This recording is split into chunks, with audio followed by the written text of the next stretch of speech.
Apa katanya Nabi Musa? Hai Muhammad, engkau dapat perintah apa? Sholat 50 waktu. Wow. Umatku itu Muhammad 600 tahun usianya, besar-besar, tingginya paling pendek 350 cm, 3,5 meter. Ini aja ndak kuat. Umatmu besok itu kecil-kecil.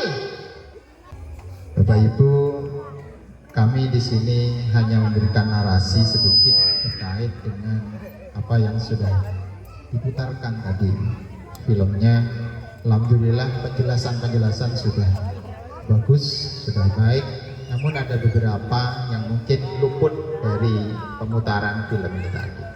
Yang pertama, Isra Mi'raj Nabi Muhammad SAW ini hanya dilakukan oleh Rasulullah Muhammad SAW, orang biasa namun mempunyai satu kehebatan yang luar biasa. Kejadian ini luar biasa dan dilakukan oleh orang tidak biasa. Nabi Muhammad sama seperti kita, usianya wafat usia 63 tahun, sama seperti kita insya Allah. Jadi kalau kita usianya sudah lebih dari 63 tahun, harusnya kita lebih banyak bersyukur dan mendekatkan diri sama Allah Subhanahu wa Ta'ala. Bukan berarti yang usianya masih jauh dari itu terus tidak bersyukur, apalagi juga tidak mendekatkan. Justru karena masih jauh dari usia itu harus lebih mendekatkan diri kepada Allah. Ini yang harus diingat. Satu. Yang kedua, yang luput dari pantauan ini tadi adalah apa? Peristiwa Isra Mi'raj ini adalah peristiwa di mana ini menjadi hadiah dari Allah kepada Rasulnya yang agung. Ini hadiah. Kenapa diberikan hadiah? Istilahnya kalau anak sekarang healing. Jadi Rasulullah ini kalau healing ke surga neraka. Nah, kalau kita kan healing ke pantai, ke pegunungan, ke mall mungkin, itu healingnya kita. Nah kalau beliau ini healingnya langsung diajak jalan-jalan, cuman 1 malam, mungkin tidak sampai 1 malam.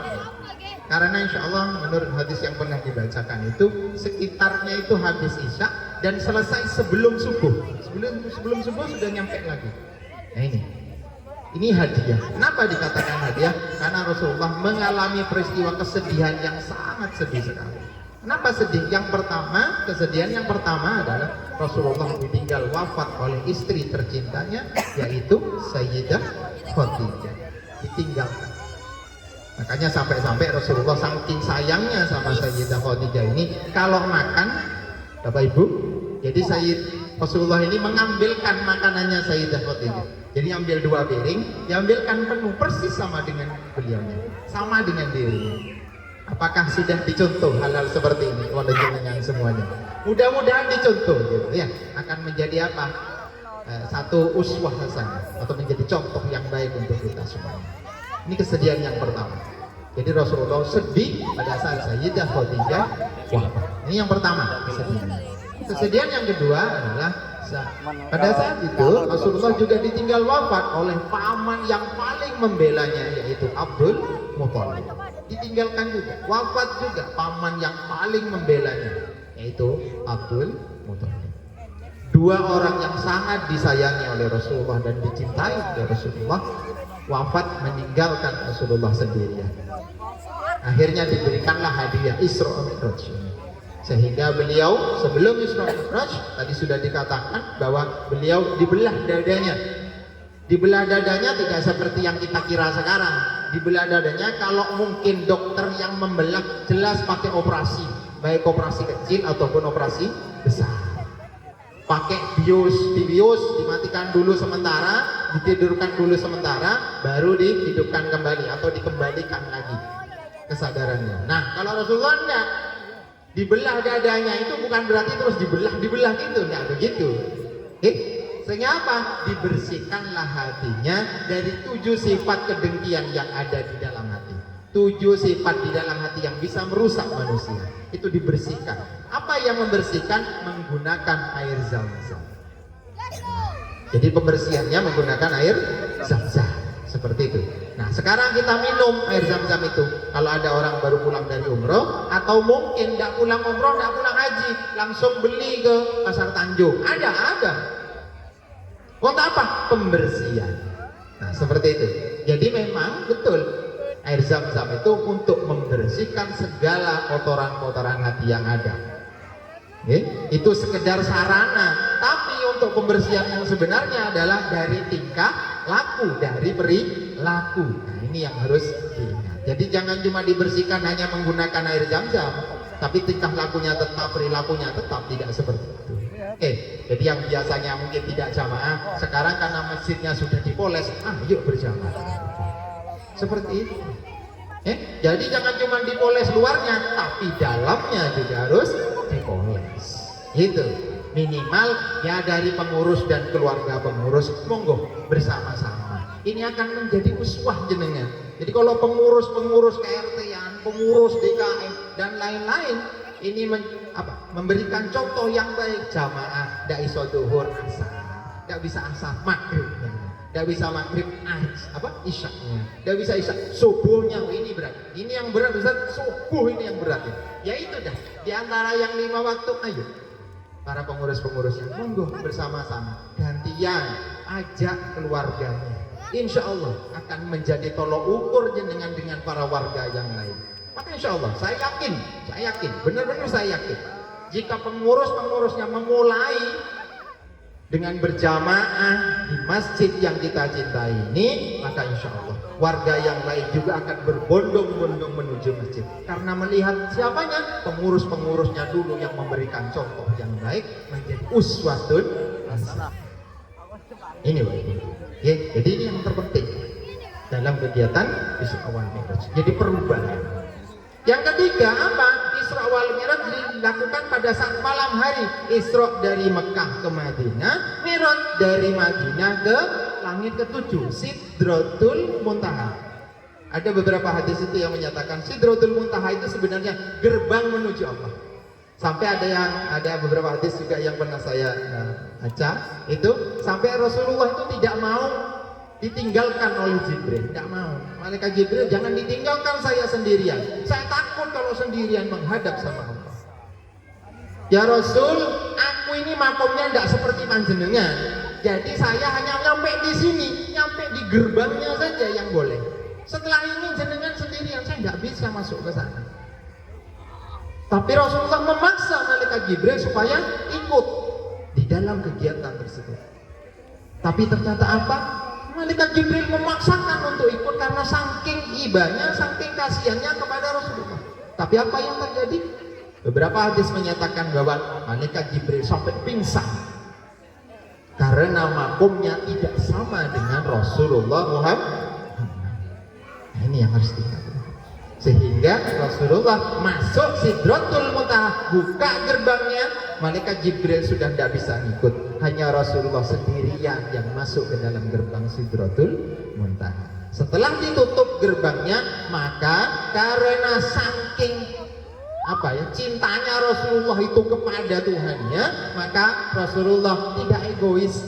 Beliau mengucapkan persis dengan apa yang kita baca pada saat tahiyatul awal dan akhir. At-tahiyatul mubarakatus sholawatut thayyibatul. Yang gampangnya maknanya seperti ini, keberkahan dan kemuliaan hanya milik Engkau ya Allah, Tuhan sekalian alam. Apa? Akhirnya Allah itu menjawab, Assalamu alaika ayyuhan nabiyyu wa rahmatullahi wa barakatuh. Allah menjawab semua salam tersebut. Karena Rasulullah itu tidak egois dengan keinginannya sendiri supaya semuanya mendapat keridhaan dari Allah, akhirnya Rasulullah menjawab salamnya Allah dengan jawaban Assalamu alaina wa ala ibadillahis sholihin. Makanya kita semuanya pada saat kita sholat, pada saat at-tahiyat itu benar-benar harus khusyuk sekali. Kenapa? Inilah percakapan Isra Mi'raj Nabi Rasulullah Muhammad dengan Allah. Ini percakapannya beliau. Kalau kita tahiyat kadang-kadang tekutek tangannya.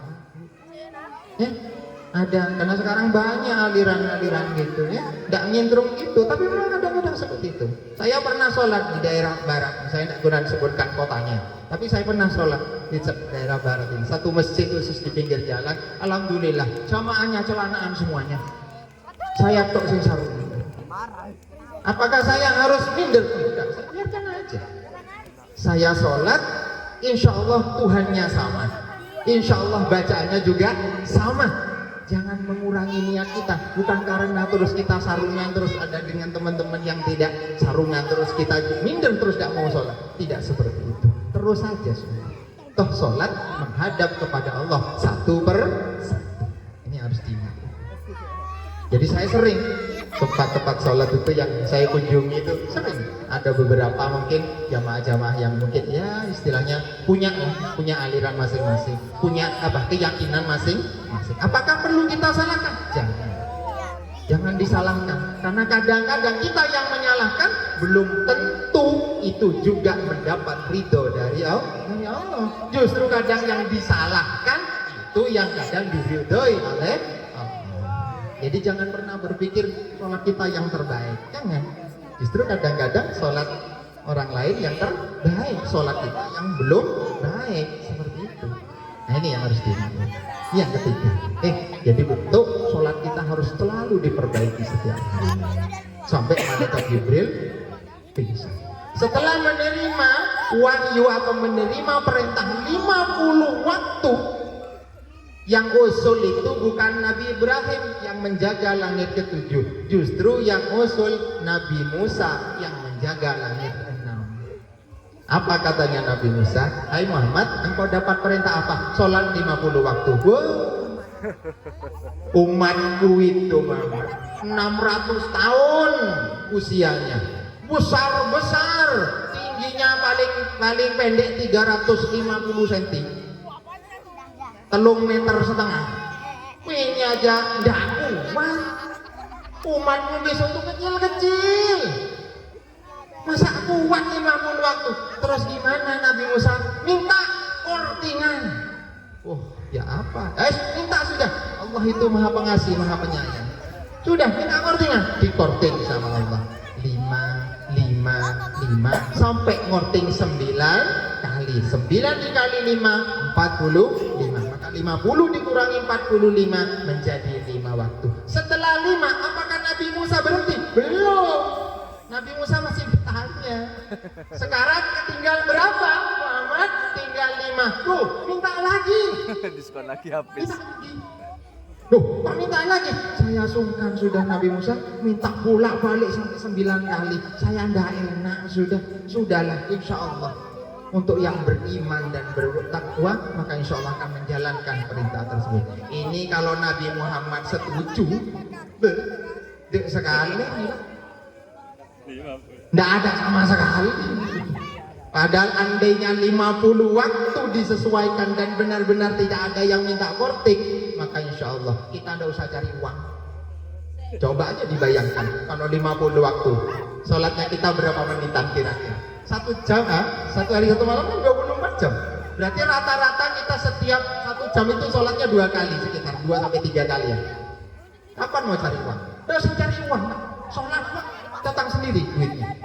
Tapi karena seperti ini, akhirnya kita sholatnya tinggal 5 waktu. Namun karena kasih sayangnya Allah kepada Rasulullah Muhammad dan hamba-hambanya Rasulullah Muhammad, maka sholat yang 5 waktu bukan zuhur 1. Tidak begitu Pak pahalanya ternyata. Setelah saya baca beberapa hadis di Bukhari itu, tidak begitu. Kalau kita sholat zuhur yang 1, tidak sholat zuhur itu pas 10 pahalanya, bukan 1 pahalanya, justru 10. Jadi kalau kita sholatnya yang 5 waktu full, pahalanya sama dengan sholat kita yang 50 waktu, sama.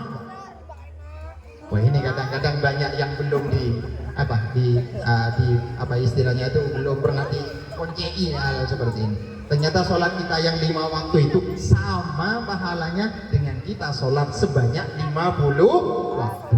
Jadi Allah merasa kasihan, maka pahalanya tidak pernah dikurangi sedikit pun.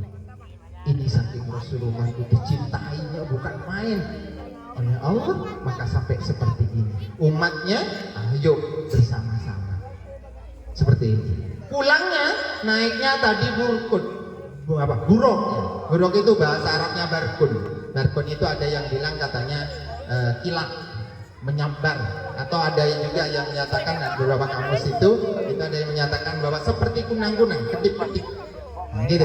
Jadi kalau buruk itu melihat, di mana dia melihat, disitulah dia nyampe. Jadi lihat di langit ketujuh nyampe, gitu aja. Nah, itu buruk. Dan itu hewannya tidak ada di dunia, adanya cuma di surga. Nanti kalau kita masuk surga, mudah-mudahan, amin. Mudah-mudahan. Kalau masuk surga, amin yang banter, ibu. Ada nanggung-nanggung amin. Mudah-mudahan semuanya masuk surga. Yang belakang kok belum nyaut ya? Jangan-jangan tidak mau masuk. Masuk mall. Ya, jadi itu. Jadi harus dinyatakan ibu. Jadi kalau kita ada yang mendoakan masuk surga, aminnya yang kuat. Ya, supaya nembus langit ketujuh. Nah, seperti itu. Aminnya kita ini nembus langit ketujuh. Ini ya. Setelah pulang hanya seorang sahabat yang mempercayai semua perjalanan yang satu malam, yaitu Abu Bakar. Makanya Abu Bakar itu punya satu gelar, yaitu As-Siddiq, orang yang paling jujur. Andai itu terjadi di tahun, di generasi ini, insya Allah kita tidak percaya. Betul, insya Allah kita tidak percaya kayaknya. Tapi karena kita sudah berada pada istilahnya zaman kita sekarang, dan kita dapat ilmu dari orang-orang terdahulu, bapak ibu kita yang sudah terdahulu, guru-guru kita terdahulu, maka semua kejadian yang satu malam ini betul-betul dipercayai. Insya Allah, mudah-mudahan kita semuanya mendapatkan keberkahan dari peristiwa Isra Mi'raj Nabi Muhammad SAW.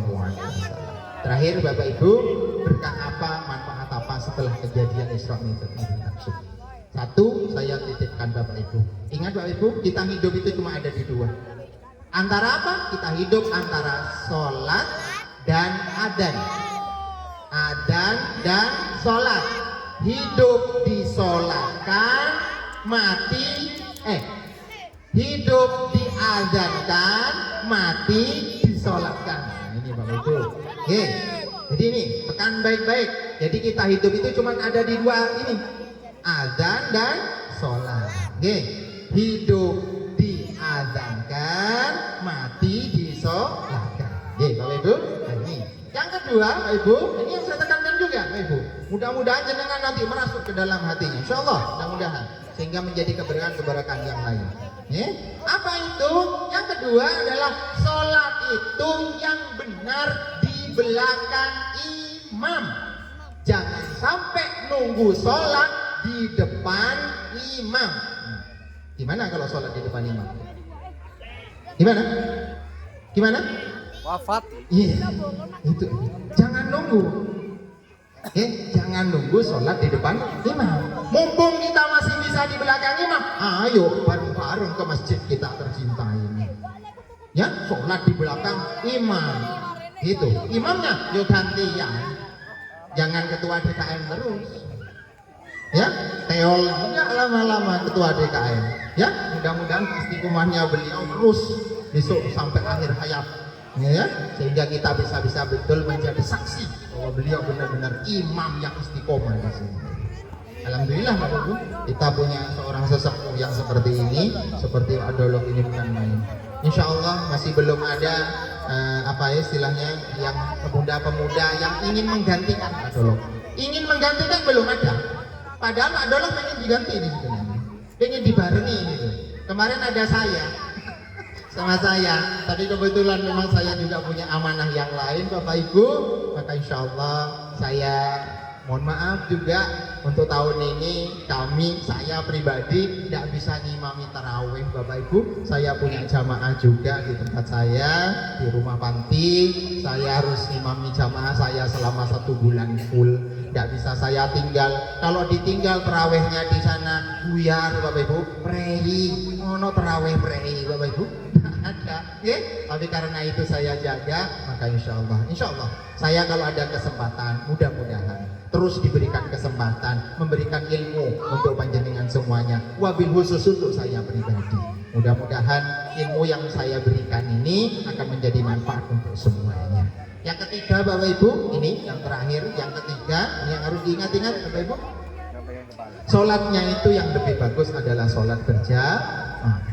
Ingat-ingat Bapak Ibu, jadi sholat jamaah itu pahalanya 27 derajat. Maka itu yang lebih utama daripada sholat sendirian. Ustaz, saya sholatnya di rumah sama istri, sama anak, bagus Bapak Ibu. Tapi sekali-kali ajaklah ke masjid. Kenapa? Karena perjalanan jenengan dari rumah ke masjid tidak sama dengan perjalanan jenengan dari rumah menuju rumah orang tuanya yang di mudik sana Bapak Ibu. Tidak sama. Insya Allah lebih dekat yang di sini. Maka kalau kita masih bisa mendengarkan azan, monggo Bapak Ibu berduyun-duyun ke masjid kita tercinta ini. Mudah-mudahan Bapak Ibu, insya Allah apa yang saya sampaikan bisa bermanfaat untuk kita semuanya, lebih khusus untuk saya pribadi. Mungkin hanya ini yang bisa saya sampaikan untuk sekedar menarasikan apa yang sudah divideokan tadi. Mudah-mudahan kita semuanya selalu mendapatkan ridho dari Allah Subhanahu wa taala, dan apa yang kita lakukan menjadi pahala dan terus pahala. Fa may ya'mal mithqala dzarratin khairan yarah wa may ya'mal mithqala dzarratin syarran. Ingat-ingat Bapak Ibu, semua perbuatan yang baik akan dihitung oleh Allah. Semua perbuatan yang buruk akan dibalas sama Allah. Ingat kata-katanya. Jadi kalau kebaikan dihitung sama Allah, tapi kalau keburukan dibalas sama Allah dengan hal yang tidak baik. Mudah-mudahan Bapak Ibu, para jamaah, wabil khusus warga Wilayah Yasri selalu mendapatkan keberkahan dan selalu mendapatkan perlindungan dari Allah Subhanahu wa taala. Wabil khusus untuk para warga yang hadir di tempat ini hari ini, juga untuk warga yang tidak hadir hari ini karena memang ada satu dan lain hal. Mudah-mudahan untuk kedepannya warga semakin ramai untuk mendatangi masjid tercinta. Mudah-mudahan Ketua Seksi Keagamaan juga tambah bisa istiqomah misi masjidnya, gak cuma hanya sebagai penguat, pendorong, tapi pengisi di dalam masjidnya. Mudah-mudahan selalu istiqomah Bapak Ibu. Wa akhiran, assalamualaikum warahmatullahi wabarakatuh. Waalaikumsalam warahmatullahi wabarakatuh.